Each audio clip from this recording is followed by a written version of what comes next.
Welcome to Finding Your Sexiness podcast, and today I'm with Kasey and Brad, and they have a phenomenal story. Kasey, well, she's going to explain to us, but she's a channel for a being, a spirit. She'll explain a little bit more. An entity called Julius, who was first introduced to Brad when he had a near-death experience. So how do you want to explain this? So tell us how this first happened. How did you meet this entity? Approximately 12 years ago, I was in a car accident, and due to the medication, I had a brain injury, and due to the medication that they gave me in the hospital to shut my brain off because it wouldn't shut off, I couldn't sleep for days on end. I overdosed on that medicine. Wow.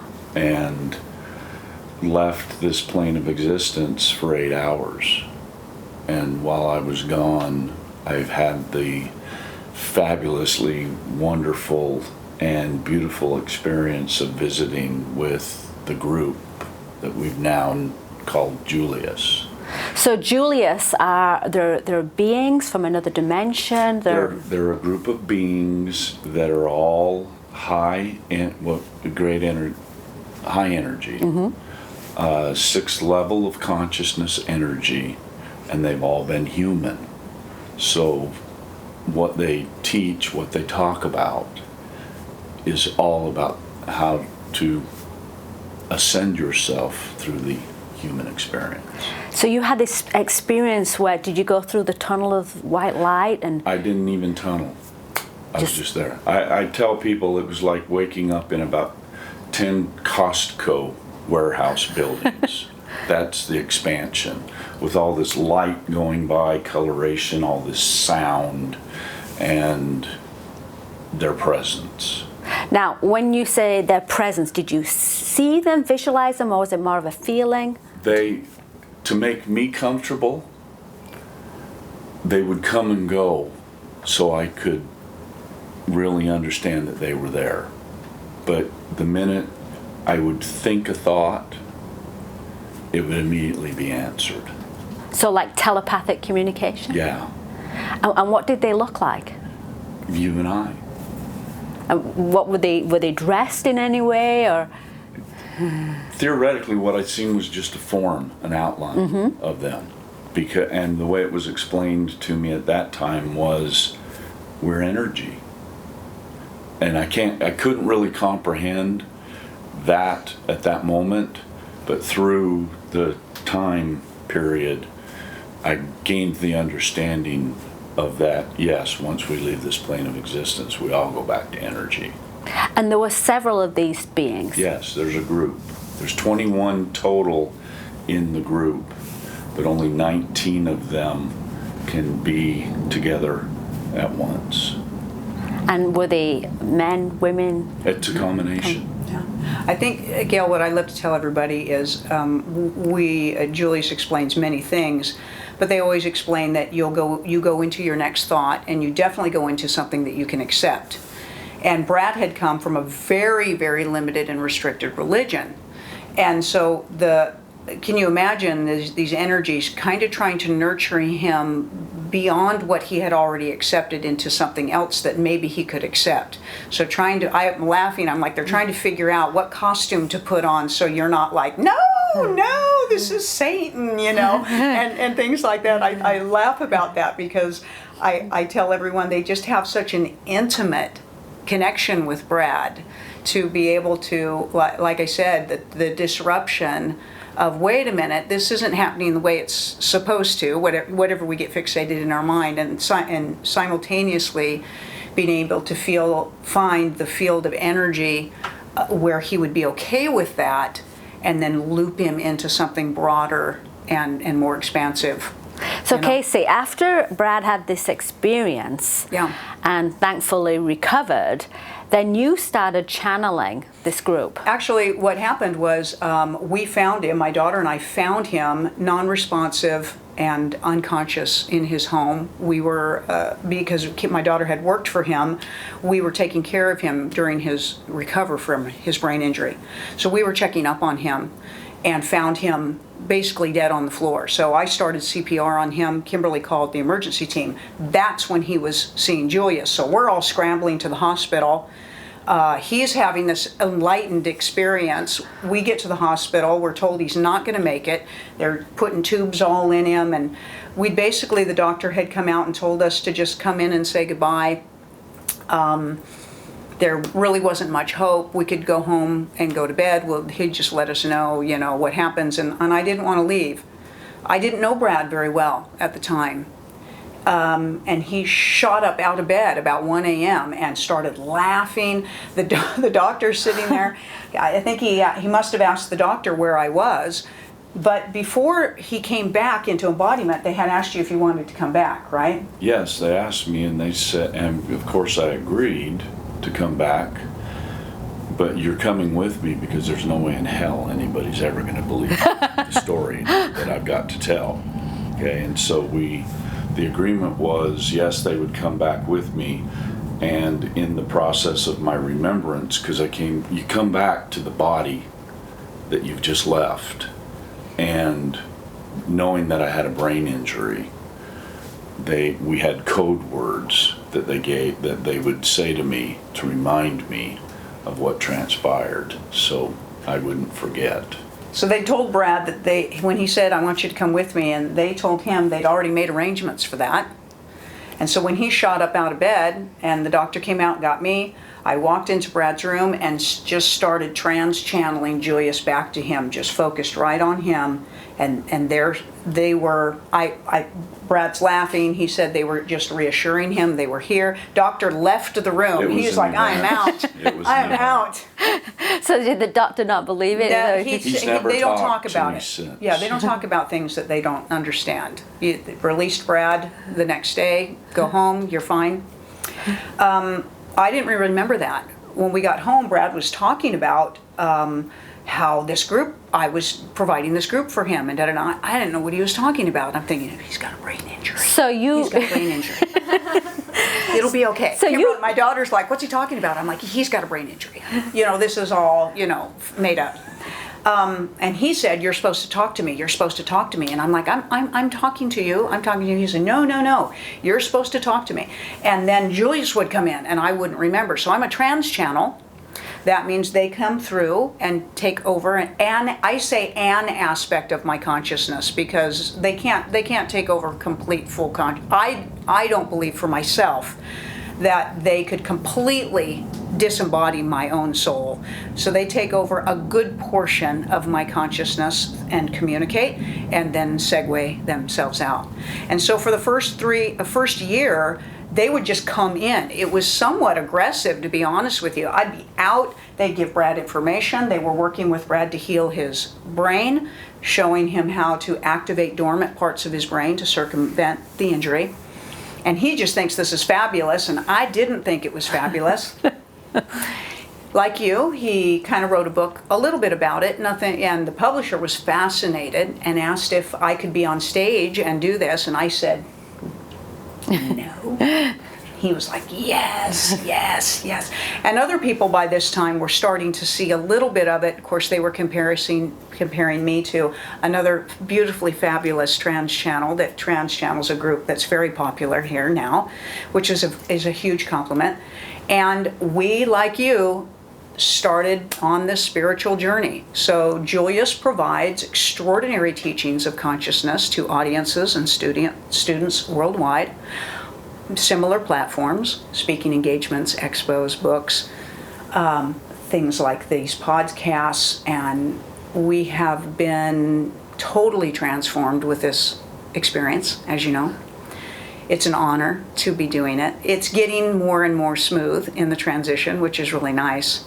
And that's kind of us, and everything that is continuing. So Brad had to go through this experience really so that these beings could come through, and now the two of you are actually being a channel for the world to be able to share the teachings of these higher beings. Yeah, is that fun? That's wonderful. Yeah, I ground. He's my the grounder. energy of them is immense. Yeah. And I literally just ground them. So they can Yeah. speak. We were on the panel on a panel the first night, and I'm thinking it was the first time we got on a panel, because it's a little oddity to have a channel on a panel, right? And I'm sure that's a little disquieting for perhaps people who are going to be running the panel of, I'm not sure how this is going to go. So, Brad kind of has this conversation with Julius, kind of, behave yourself a little bit. Let's just keep it reeled in just a little bit. And so we're sitting there on the counter, and as they're, asking questions and stuff, and Brad would tap them in and tap them out, according to answering questions. So do you still go to sleep or become unconscious when Julius comes through? Pretty much, although I have to tell you, I kind of wasn't really cool with the whole thing. Yeah. I was kind of like, what's in it for me? I have things to do. And we really had to kind of come to an agreement. And like I said, their energy was so strong at first, I didn't feel well afterwards. And I found myself just being devoid of time. And I didn't really think that was fair.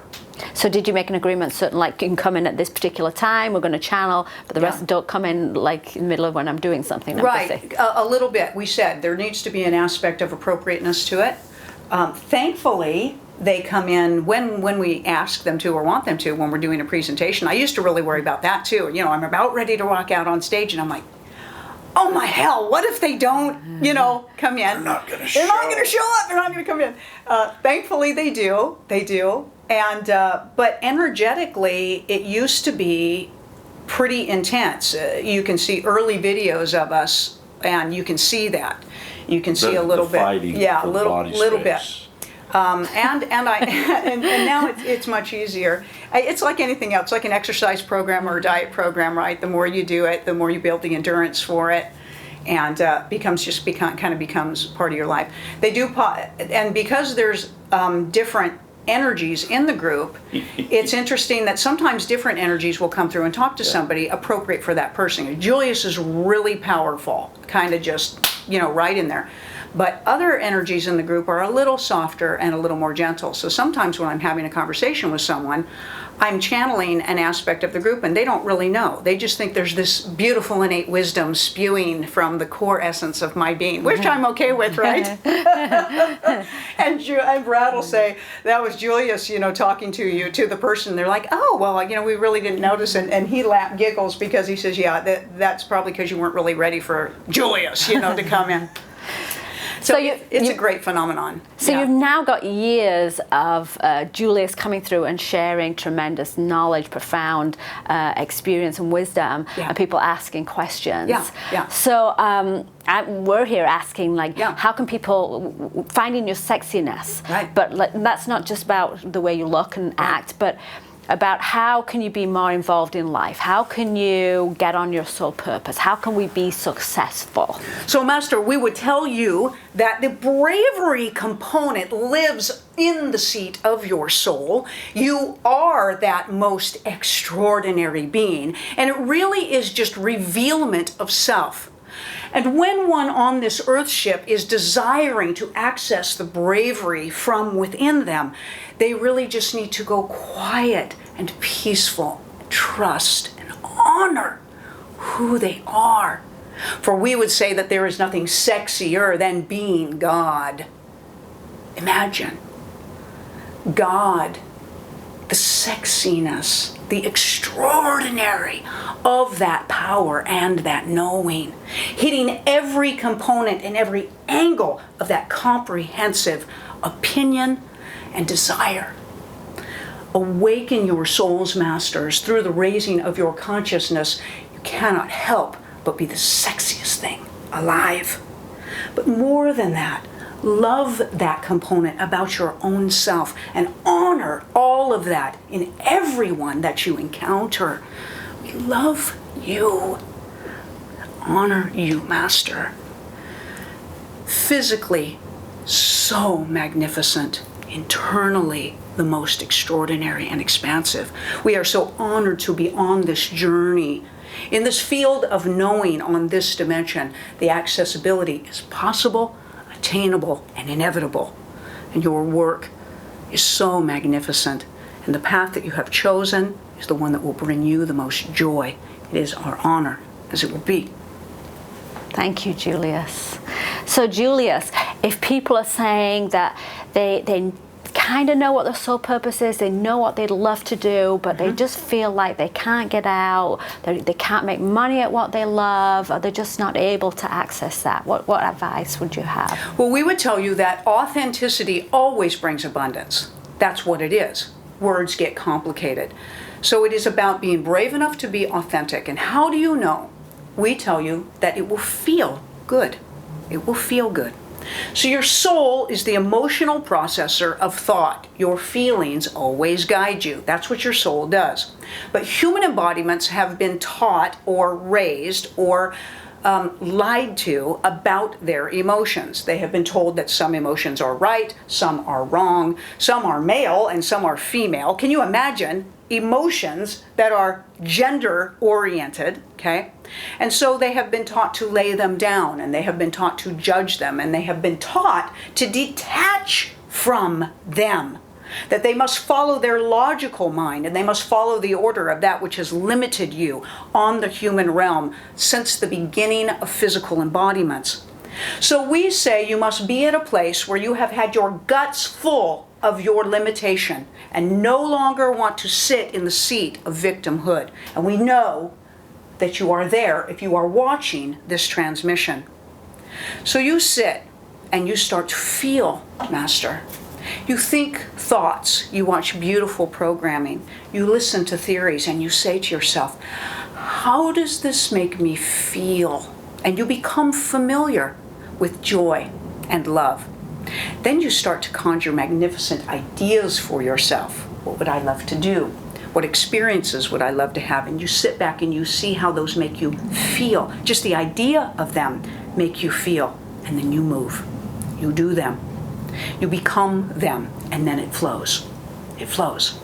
And people say, are you following your soul? And you say, nothing but. Nothing but.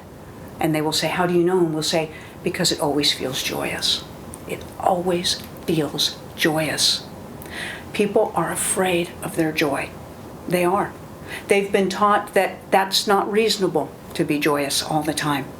And we say that has been a false, limited teaching that you have transferred into a false, limited knowing of oneself. And you are ready to be unleashed. Can you explain, are some people supposed to have a big, wonderful life purpose and some are supposed to have difficulties? Or are we all supposed to have a beautiful life purpose? We would say that there is nothing that governs you outside of yourself that is making decisions as to what you should or should not be doing. That has also been a limited teaching. We teach that you are God in form.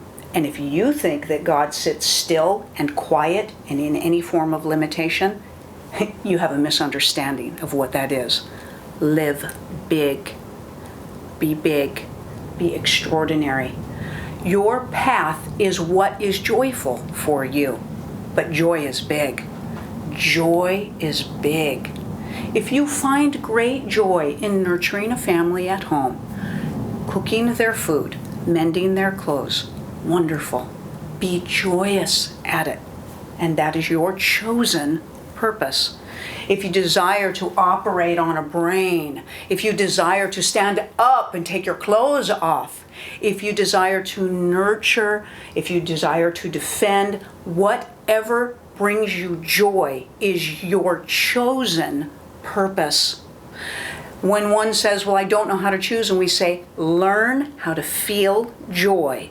Think thoughts, follow what feels good. You will always find satisfaction and fulfillment at that point. And then you will understand why you came here. And then you will understand who you are. So first look at the things that you love in life and that you enjoy, and then find the passion through that. And isn't that the problem? Mm-hmm. That is the human problem. Mm-hmm. That's why there's lack. Tell us about lack, about people that are worried about finances and bills. How can they get out of that mindset? Because these are real problems that they have, real issues that are physically there where they've got to pay the bills. The first thing we tell you is that you are creating your reality. Now, for some people, that gets them a little upset because they love to think that it's the causation of something outside of them that is creating their circumstance. And we say, actually, that's your doing in that position. That's good news. That's the best news we can give you. Change your perception. It's a practice. It's a discipline. And you start changing the way you see things in your life. And you will be amazed how almost automatically the field of the hologram will respond to your perception. So this is how even quantum physics comes into play. This is the doer and observer effect that quantum physics supports, that what you project out energetically will display itself in front of you. That's what the hologram is for. And we tell everybody that though this may sound like a task that you cannot do, you are currently doing it. You are currently doing it. So let's change the energy that goes out, and you'll watch the hologram move. And they'll say, we just don't accept that that's true. And we'll say, all right, well, let's start small. Let's start with some small things that you can accept. Let's find the parking spot for you in the parking lot. Let's find the phone call that you're going to get because you're thinking about your friend. Let's change the job that's going to, and you start to build a little bit of confidence. But you must be aware.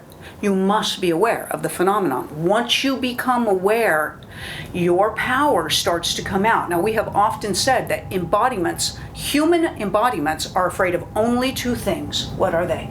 Dying and how powerful you are. So sometimes people will get a little afraid of this because then they have to change roles, Master. They must not be a victim anymore. They must be the creator. They're not sure if they can handle it, and we say, come on, come on, you can handle it, you can handle it. Some will completely unleash themselves and see the full demonstration of the transformation as you have done. Some will do little bites and little steps, and that's okay, because you will do it again, more than likely. But grow your momentum and your stamina. To stay in the seat of that position is your choice. That's good news. So if you choose that position, love it, Master. Love it with your whole heart and beingness so you can be done with it and you can move to the next experience. Because you will never be done with something you hate. You must love it. You must love every article of it so that expansion can be continued. So do your work. We know you're ready, or you would not be here. You would not be here listening and watching if you had not taken a position of authentic knowing. We will help you. She will help you. All light workers and all transformational components of consciousness are here right now. Come on. Come on. Come with us, because you are us. And every step towards your magnificence and your knowing that you are God elevates ours. So it's quite a selfish journey, really. How can people release the negative feelings they have about people, especially if they've really been abused or hurt by somebody? How should they accept that or forgive people? That's a difficult thing to do. First, you must do it with yourself, because you become what you know. If you have an opinion about anyone else, you have an opinion about yourself. It only works that way. It only works that way. You become what you know. You do what you know. So if you are judging someone else, you are judging yourself first. So ultimately, you go through the personal work, the personal transformation, and then it will be an automatic unfolding of compassion for the all.